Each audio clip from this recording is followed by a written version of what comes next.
pour intervenir sur la table ronde Pierre Picaretta, syndicaliste, ancien délégué CGT à Caterpillar, qui a vécu le mouvement en 2009. Sophie Masno-Chapuis, étudiante et militante. Françoise Belfort, agente de la fonction territoriale et responsable syndicale. Yoris Fontana, tête de liste en Haute-Savoie, assistant d'éducation, syndicaliste et élu communal. Merci à eux. Vous le savez, de toute façon, ces élections régionales vont se dérouler dans le cadre de réformes territoriales qui bouleversent d'une manière inédite et sans précédent l'organisation de la République et des territoires. Je vais dire, c'est dans la droite ligne, je ne dis pas de manière innocente le mot droite, dans la droite ligne de la MAP qu'on a connue, les RGPP, c'est-à-dire la mise en concurrence des territoires et la compétitivité excessive. C'est également avec l'éloignement des lieux de décision, un déficit dans l'exercice de la démocratie, c'est une rupture de l'égalité territoriale et de la péréquation. Avec le seul but, c'est la réduction des dépenses publiques, et quand on parle de dépenses publiques, c'est la casse des services publics et c'est la casse de l'emploi public. Alors que récemment, malheureusement je vais dire, mais avec les récents événements qui ont traversé le pays, qui ont meurtri notre pays, chacun souligne l'engagement et le professionnalisme et les compétences des agents. Mais bien sûr, c'est nécessaire cette reconnaissance, c'est évident. Mais alors que certains également parlent des services publics comme d'un amortisseur, je trouve ça encore trop doux, parce que la violence du quotidien est absolument terrible. Donc les services publics, c'est bien un rempart contre le chaos social. Donc chacun se plaît, là actuellement, les uns défilent à la télévision. Alors évidemment, vous avez bien constaté que ce n'est pas les nôtres qui passent à la télévision. Et pourtant, le gouvernement actuellement, il élabore le budget, et on le voit bien, ça n'augmente pas le budget, que ce soit la sécurité sociale ou le budget de l'État. Donc c'est pas de ça dont on a besoin, c'est pas de la rigueur. Pour citer un copain là, qui travaille dans les hôpitaux de Paris, où Marisol Touraine a débloqué 3 millions pour les primes pour les agents qui sont venus volontairement travailler au moment des attentats ou qui ont fait des heures supplémentaires. Mais il disait c'est pas de primes dont on a besoin, c'est de recrutement et c'est d'embauche. Hollande a également souligné que le pacte de stabilité budgétaire n'était plus prioritaire. C'était un pacte de sécurité. Alors oui, bien sûr, la sécurité, on y a droit. Chacune d'entre nous a droit à la sécurité. On a droit à une sécurité sociale. On a le droit à l'état d'urgence, mais un état d'urgence social. Voilà. Je vais vous donner quelques chiffres par rapport à l'emploi public, parce que souvent on méconnaît en fait. Donc pour la région Rhône-Alpes, le nombre de fonctionnaires est de 489, les chiffres ils datent de quelques mois, on va dire un peu moins de 500 000, ce qui paraît énorme pour une population de 6 millions, un peu plus de 6 millions. Ça paraît énorme parce que ça représente 10% des effectifs nationaux. Et pourtant, Rhône-Alpes est la 21e région en termes de fonctionnaires pour 1000 habitants, c'est 76,6 pour 1000. Pour l'Auvergne, il y a 120 000, un peu moins de 120 000 fonctionnaires pour une population de 1,3 million, ce qui met la région Auvergne en 5e position avec 88,2 pour 1000 habitants. Donc on voit déjà qu'à l'heure actuelle, il y a une disparité au niveau de la qualité de la puissance publique et de l'intervention publique dans les régions. Et au niveau des fusions, ça veut dire que l'Auvergne, en fusionnant, elle va perdre. Donc voilà, donc après c'est à nous, élus régionaux, à faire en sorte que ça se passe pas comme ça.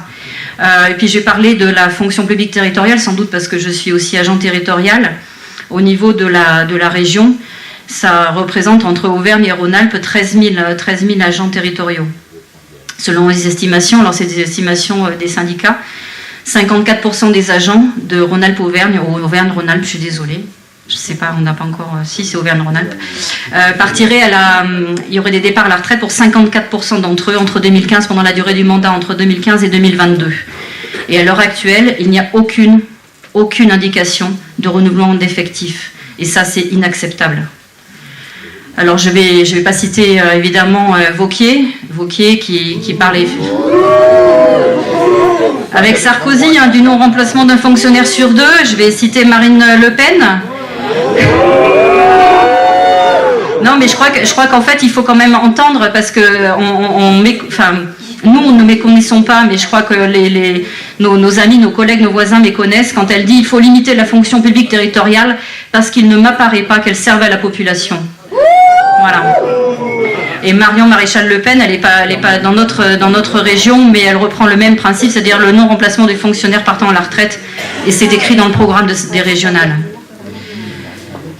Donc je le disais, la fusion. Alors la fusion en tant qu'agent, c'est un rouleau compresseur. Je peux en témoigner puisqu'en tant qu'agent territorial, je travaille sur le territoire de l'agglomération grenobloise et ça a été extrêmement difficile à vivre pour les agents, autant des conditions d'exercice, des conditions de rémunération avec une incertitude complète, mais également sur les conditions d'exercice des missions. Et je parle tant de transfert de compétences qui sont obligatoires que des mutualisations de services. Et l'incertitude, elle n'est pas acceptable. D'autant que je peux en témoigner, la mise à l'écart des organisations représentatives du personnel sur les orientations et sur l'évaluation de ces transferts de compétences et de mutualisation de services.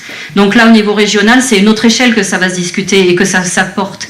Et sur les agents, sur les familles des agents, c'est un bouleversement sans précédent sur la mobilité forcée, avec un mot absolument terrible que je réfute quand on parle de doublons, parce que les agents, ce sont des personnes humaines, ce ne sont pas des rouages d'un mécanisme administratif. Donc je crois qu'on a une responsabilité en tant qu'élu régional par rapport aux agents qui travaillent à la région et les territoriaux. Donc je disais, 13 000 agents, c'est des agents qui mettent en œuvre le projet que nous portons, mais que nous tous ensemble, et c'est pas que les élus, c'est la population, c'est que nous avons défini et que nous continuerons à construire tout au long du mandat.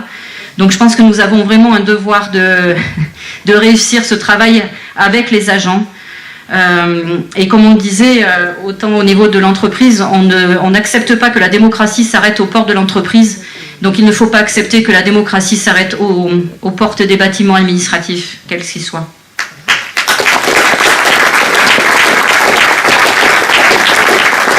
Nous aurons à imaginer, à créer des espaces de concertation avec les organisations représentatives du personnel, parce que ça là est indispensable à l'exercice de la démocratie. Et on voit bien le lien entre l'emploi dans ces espaces de concertation avec l'emploi privé et l'emploi public. Pierre l'a dit, il n'y a pas d'emploi, sans emploi, il n'y a pas d'avenir. Et sans un développement économique, il n'y a pas de service public. Et à l'inverse, s'il n'y a pas de service public, il n'y a pas d'économie forte. Donc espace de démocratie à créer, oui, à créer avec les personnels, mais quand Pierre, je suis désolée, je cite beaucoup Pierre, parle de droit de regard, je pense que c'est aussi bien au niveau des professionnels que des usagers. Donc je pense au GHT, au groupement hospitalier de territoire, je vais faire court, mais c'est un bouleversement sans précédent dans l'organisation des soins et dans la prise en charge de la santé sur le territoire. Donc je pense qu'effectivement on pourrait imaginer des conférences de bassin qui rassembleraient les élus, les professionnels de santé et les usagers. Je pense il faut vraiment qu'on soit, c'est ce qu'on porte dans nos programmes, et il faudra qu'on le fasse tout au long du mandat, d'avoir ce droit de regard à la fois des personnes qui exercent leur mission, mais également des usagers du territoire. Il y a une chose qu'on peut